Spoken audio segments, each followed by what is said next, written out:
Hello guys, we are back with our next lecture. In this lecture, let us go through the next question. Okay, so this question belongs to GATE CSE 2014 set 3 guys.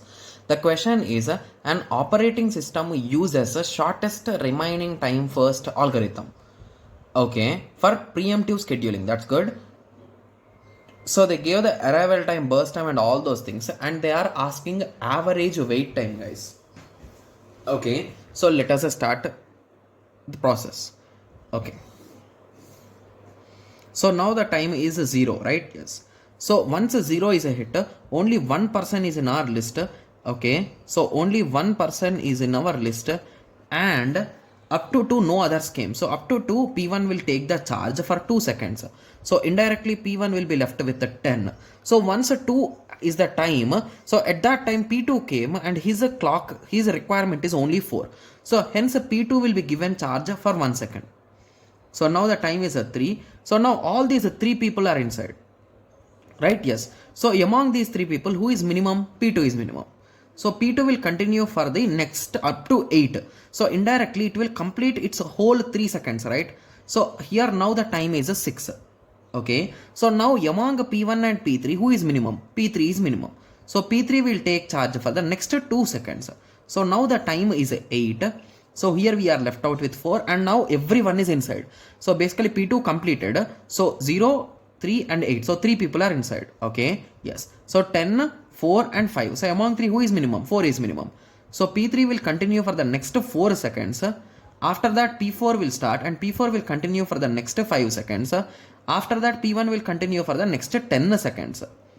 Okay. So by 27, every process has completed its work, right? Yes. So now let us start. So P1, P2, P3, P4. Okay. So what is the completion time? So completion time is nothing but at what time they have ended.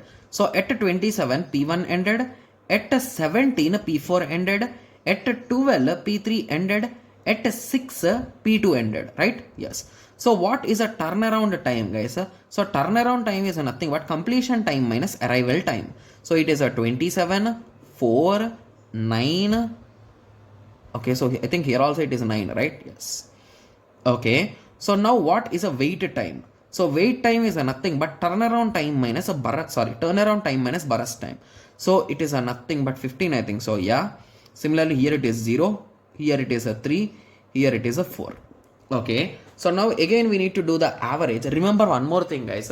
So please concentrate while reading the question guys. Okay, sometimes they might ask average wait time, sometimes they might ask average turnaround time, sometimes they may ask the exact turnaround time also. It was not asked till now, but it might be asked, right? So they will ask total turnaround time. So at that time you should not do average. If you do average, you will be losing your marks because all these questions will be given in fill in the blanks guys. So that is the reason why read the question twice or thrice before compulsorily answering the question. So we got a 22 as a result. So 22 divided by 4, right? Yes. Okay. So it is a nothing but a 5.5 is the average wait time for this particular processes. Got it? Yes. So I hope everyone got a clear idea with respect to this question. So in the next lecture, let us continue with the next question. Thank you. Thanks for watching. Like, share and subscribe for more awesome videos like this. Thank you.